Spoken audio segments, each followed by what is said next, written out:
Kasunod ng nakaraang episode, muling isinama ni Zuo Fan si Gu Santong na masayang naglalakad-lakad sa kalye.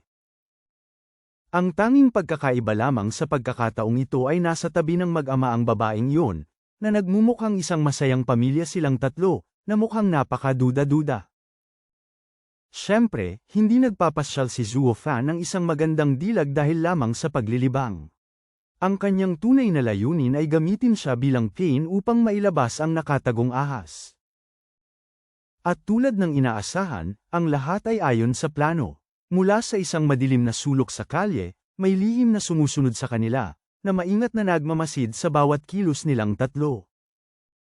Samantala, masayang itinuro ni Gu Santong ang bawat bagay, "Ama, gusto ko ito, at yun din, at pati yun." Sa gitna ng maingay at abalang kalye, sabay-sabay na naglakad sina Zuo Fan at ang iba pa, na mukhang isang masayang pamilya ng tatlo sa isang paglalakbay. Muling lumabas ang pagiging bata ni Gu Santong. Anuman ang makita niya sa kalye ay nagugustuhan niya, at hindi nagtagal ay nakapili siya ng higit 10 bagay. Napakagalante ni Zuo Fan, na walang pakialam sa mga presyo, agad na naglabas ng mga spirit stone at gumastos ng pera tulad ng tubig, na inihahagis sa mga nagtitinda upang bilhin ang lahat, haha.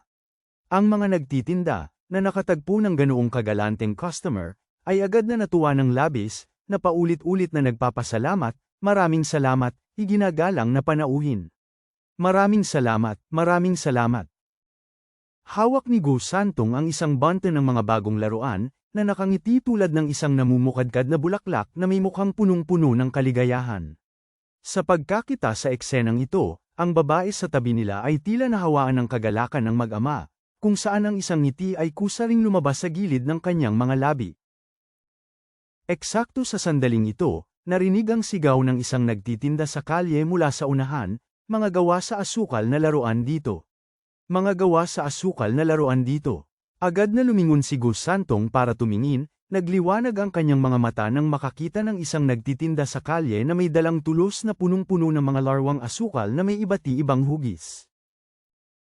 Matamang tumitig si Gu Santong ng ilang sandali, pagkatapos ay nagtatakang nagtanong, "Ama, ano iyon?" Sulyap ni Zuo Fan sa malayo at walang baalang sumagot, Bagay lang yun na magandang tingnan ngunit walang silbi, hindi mo na kailangang pansinin yun." Gayunpaman, nakatitig pa rin ang main team si Gu Santong sa mga larwang asukal, habang nagniningning ang kanyang mga mata, na malinaw na gustong-gusto ng kanyang puso. Tila nabasa ang isip ng bata, agad na yumuko ang dalaga nang may kagalakan sa harap ni Gu Santong. Nakangiting nagtanong, "Little Sanzi, ibibili ka ni ate ng isa, gusto mo?" Huminto si Gu Santong, nag-isip sandali, pagkatapos ay lumingon para tumingin kay Zuo Fan, na para bang humihingi ng opinyon ng kanyang ama. Tumingin si Zuo Fan sa dalaga, bahagyang hinaplos ang kanyang ilong, at nakangiting sinabi, "Haha, libreng nakatira ang babaeng yun sa ating bahay, kaya maganda lang na magastos siya ng pera. Little Sanzi, huwag kang mahihiya. Ano man ang magustuhan mo, sabihin mo lang. Huwag mo siyang tulungang magtipid, gastusin mo hanggang sa mawalan siya ng pera." Nang marinig ito, agad na napatapik ang paa ng dalaga sa galit. Agad namang tumango ng mabilis si Gu Santong, na ang mukha ay punong-puno ng pananabik. Pagtingin sa paligid, hindi lamang siya pumili ng mga larwang asukal, kundi pati na rin ang ilang iba pang bagay na casual niyang itinuro. Pagkatapos, habang may dalang walang malay ng ngiti, iniladlad niya ang kanyang maliit na palad sa dalaga. Nang inag ang mukha ng dalaga, lumingon siya at galit na tumitig kay Zuo Fan habang nagngangalit ang mga ngipin na sinabi, "Sabi ko na nga ba? Ang batang ito ay nasira mo na." Nang makitang wala pa rin itong balak bumili, agad na nakanguso si Gu Santong sa pagkadismaya, "Ano? Hindi mo ako ibibili? Sinungaling ka, H." Walang ibinigay na opinyon si Zuo Fan, pinaliling paitaas lamang ang kanyang ulo sa gilid at lihim na tumawa. Agad na nagdilim ang mukha ni Gu Santong, habang nakatitig sa kanya ang kanyang maliliit na labi na nakanguso at may mga matang puno ng sama ng loob. Kailangang sabihin na ang malambot at matabang mukha ni Gu Santong ay may matinding ganda at alindog. Sa pagtingin sa kawawang ekspresyong yun, halos matuno ang kanyang puso. Sa huli, wala siyang nagawa kundi tumango ng walang magawa, na nagpakita ng masayang ngiti habang pinapaamo siya. Huwag kang mag-alala, Little Sanzi, ibibili ka talaga ni ate. Bibilhin ang lahat, ha ha ha. Bahagya siyang tumawa, tumayo, at direktang naglakad patungo sa nagtitinda. Bago umalis, lumingon siya upang galit na tumitig kay Zuo Fan, na galit na nakanguso, hindi malinaw kung talagang galit siya o nagpapakakyo lang tulad ni Gus Santong. Bahagya lamang ngumiti si Zuo Fan at hindi siya pinansin, habang hawak ang maliit na kamay ni Gus Santong habang pinagmamasdan nila ang maingay na kalye sa kanilang paligid. Naglakad siya patungo sa nagtitinda at nagtanong, "Hoy, ilang spirit stone para sa isang larwang asukal?" Swish! Gayunpaman, bago pa man niya matapos ang kanyang pangungusap, biglang umalingaw-ngaw ang tunog ng mabilis na hangin. Isang madilim na figure ang anilag na lumitaw, na mahigpit na tinakpan ng kanyang bibig, at mabilis siyang kinaladkad pabalik. Sa isang pikit mata lamang, ang madilim na figurang iyon ay humalo sa karamihan at naglaho. Hindi man lang napagtanto ng mga tao sa paligid ang nangyari bago pa man mawala ang kanyang figura. Itinaas ng nagtitinda ang kanyang ulo para lamang makitang walang tao sa kanyang harap, habang lumitaw ang isang nagdududang tingin sa kanyang mga mata. "Oh. Kanina lang ay tila may nagtanong sa akin, bakit wala na sila ngayon? Maaari kayang isang ilusyon lamang yon?" Napakagulo. Kumunat ng mahigpit ang kanyang mga noo, nag-isip ng ilang sandali ngunit hindi pa rin maunawaan ang nangyari. Sa huli, hindi na ito pinansin ng nagtitinda. At nagpatuloy sa pagtaas ng kanyang ulo, na malakas na sumisigaw, "Mga gawa sa asukal na laruan dito. Mga gawa sa asukal na laruan dito." Sa ibang lugar, sa isang tahimik at walang taong madilim na sulok, ang kanyang bibig ay mahigpit na tinakpan ng isang malaking kamay. Walang tigil siyang nagpumiglas, habang ang kanyang mga mata ay punong-puno ng takot. Gayunpaman, gaano man siya magpumiglas, walang silbi ito. Ang kamay na yon ay kasing tigas ng bakal, na napakahigpit ng hawak kaya hindi siya makatakas kahit kaunti. Lalong tumindi ang kaba sa kanyang puso, at agad siyang naghanda na ilabas ang kanyang aura upang makipaglaban ng patayan sa kalaban. Sa puntong ito, wala na siyang pakialam sa pagtatago ng kanyang pagkakakilanlan. Lagpas sa lahat, ang taong hamuli sa kanya ay napakatinding posibleng mula sa Flying Cloud Regent S. Manor. Ngunit tulad ng napagtanto ang kanyang layunin, agad siyang pinigilan ng taong yun, "Yan huwag kang gumalaw, ako ito." Nang marinig ang pamilyar na boses na yun, agad na natigilan ang kanyang buong katawan, na hindi na lumaban. Sa hindi mapaniwalang paraan, lumingon siya para tumingin sa likod, habang ang braso na kasing tigas ng bakal ay dahan-daang lumuwag. Ang nakita ng kanyang mga mata ay isang pamilyar at gwapong mukha. Napasigaw siya sa gulat, "Pinsan, hindi ka papatay." Samantala sa oras na yon, sina Zuo Fan at ang kanyang anak ay nagpapatuloy pa rin sa pag-enjoy sa mga tanawin sa mga nakapaligid na kalye. Gayunpaman, matapos maghintay ng matagal, ang figure ng dalaga ay hindi pa rin makita saan man, na nag-iwan sa kanila na parehong natulala. Nagtatakang nagtanong si Gus Santong, "Oh, bakit wala na ang babaeng yon? Maaari kayang napakarami kong hininging gamit, kaya natakot siya at tumakas." Nang marinig ito, hindi mapigilan ni Zuo Fan na matisod ng bahagya, pagkatapos ay walang magagawang umiling at tumawa, ang babaeng yun ay may 8th layer ethereal stage cultivation.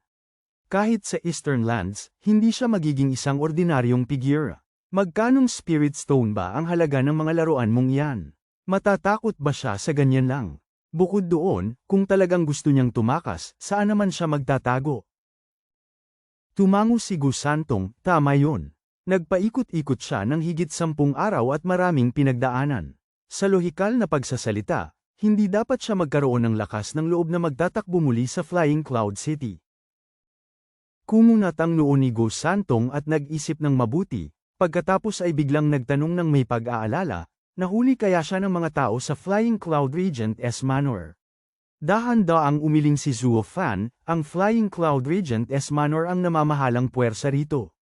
Kung gusto nila siyang hulihin, maaari silang hayagang magpadala ng mga dalubhasa upang palibutan siya. Bakit naman nila siya patagang kukunin? Bukod dito, kasama natin siyang naglalakbay. Kung nahuli siya, mahihirapan din tayong maiwasang madamay. Nag-alangan si Gusantong kung ganoon ibig sabihin. Malalim na sumagot si Zuo Fan, nangangamba ako na ang kanyang mga kasamahan nito. Kumikislay rin sa pagdududa ang mga mata ni Gusantong. Bahagyang ngumiti si Zuo Fan at nagpatuloy, ang babaeng iyon ay hayagang naglakad sa maliwanag na araw, naglalakad-lakad pa kahit saan. Marahil ay nakita siya ng kanyang mga kasamahan at gusto siyang ibalik para tanungin. Nawaunawaan ni Gusantong at tumango, pagkatapos ay tumingin kay Zuo Fan na may nakakalokong ngiti, "Ama, sa pagkakataong ito ay sa wakas ay nakahuli ka na ng malaking isda." Tumango si Zuo Fan, "Tama yun, ngunit ang ating mga araw ng santong paggala-gala ay dapat na ring magwakas. Little Sanzi, ngayong araw ang huling araw na makakapag-enjoy tayo. Maglaro ka sa hangga't gusto mo. Saan mo pa gustong pumunta, dadalhin kita kahit saan." Masayang sinabi ni Gusantong, "Ang galing. Nabalitaan ko na 300 milya sa silangan ng lungsod ay maraming masasarap na pagkain. Ngayon ay pupunta tayo para kumain ng husto." Walang magagawang sinabi si Zuo Fan, "Mabahong bata, wala ka nang inisip buong araw kundi kumain." Malakas na tumawa si Gusantong, "Ang pagkain ang pinakamahalagang pangangailangan ng tao." Ha ha ha. Umalingaw-ngaw ang mahinang tawanan habang sina Zuo Fan at ang kanyang anak ay agad na naglakbay patungo sa lugar na yon, na inaaliw ang mga huling araw ng komportableng pamumuhay sa Flying Cloud City. Hanggang sa huli na ng gabi, nang marating ng buwan ng tuktok nito, bumalik ang mag-ama sa bahay na satisfied at nasiyahan. Gayunpaman, sa sandaling itinulak nila ang pinto para magbukas at pumasok sa loob. Dalawang malaking kamay ang biglang tumakip sa kanilang mga bibig mula sa likuran, na humahadlang sa kanila na gumawa ng anumang tunog. Agad na sumunod, mabilis na nagsara ang pintuan sa harap. Dalawang madilim na figura ang lumapit ng husto sa kanila at mabilis silang dinala sa bakuran. Ang dalawang taong ito ay parehong mga soul tempering stage expert. Nagulat si Gusantong, agad na nag-ipon ng lakas ang kanyang mga kamao. Bago pa man siya makaganti, pinigilan siya ng tingin ni Zuo Fan. Nagpanggap lamang ng kaunting pagpupumiglas ang mag-ama para matapos na, pagkatapos ay masuner ang hinayaan ng dalawa na akayin sila pabalik. Bagaman nagpapanggap lamang at hindi makapagsalita ng tunog, sinubukan pa rin ng dalawa na magpanggap na desperadong sumisigaw, mamula-mula ang kanilang mga mukha at tainga, na nagmumukhang talagang ginagamit nila ang lahat ng kanilang lakas upang humingi ng tulong. Sa huli, ang mag-ama ay dinala sa pangunahing bulwagan. Sa loob ng pangunahing bulwagan, dalawang hanay ng mga dalubhasa ang matagal nang nakaupo at naghihintay, na ang kanilang aura ay umaabot sa kalangitan. Isang tingin pa lamang ay sapat na para sabihin silang lahat ay mga soul return stage powerhouse. Nakatira sa pangunahing upuan ang isang kalahating gulang na lalaki na may buhok na may guhit na pilak at isang hugis parisukat na mukha na mukhang napakamahinhin. Siya rin ay isang soul return stage expert. Sa pagkakita sa lalaking ito, agad na napag-alaman ni Zuo Fan na ang malaking isda na gusto niyang mahuli ay sa wakas ay kumagat na ng tuluyan sa pain. Dinala ng dalawang madilim na figura sina Zuo Fan at Gusantong sa pangunahing bulwagan. Nang makitang nagpupumiglas pa rin ang dalawa at humihingi ng tulong, ang isa sa kanila ay nanlisik ang mga mata at galit na sumigaw, "Manahimik kayo. Ano ba ang isinisigaw ninyo? Gusto nyo bang mamatay? Oh, napakatakot naman." Takot na takot sina Zuo Fan at ang kanyang anak, hehe. Gayunpaman, pareho silang nanatiling nakatutok sa karakter, nanginginig ang buong katawan at tahimik, na hindi nangangahas na umubo man lang. Sa sandaling yun, ang kalahating gulang na lalaki na nakaupo sa itaas ay bahagyang kumunat ang noo at ikinaway ang kanyang kamay bilang pagsaway, "Sila ang mga host, tayo ang mga bisita. Paano ninyo tratuhin ng Panginoon ng lugar na ito ng ganito? Bukod dito, may bata rito.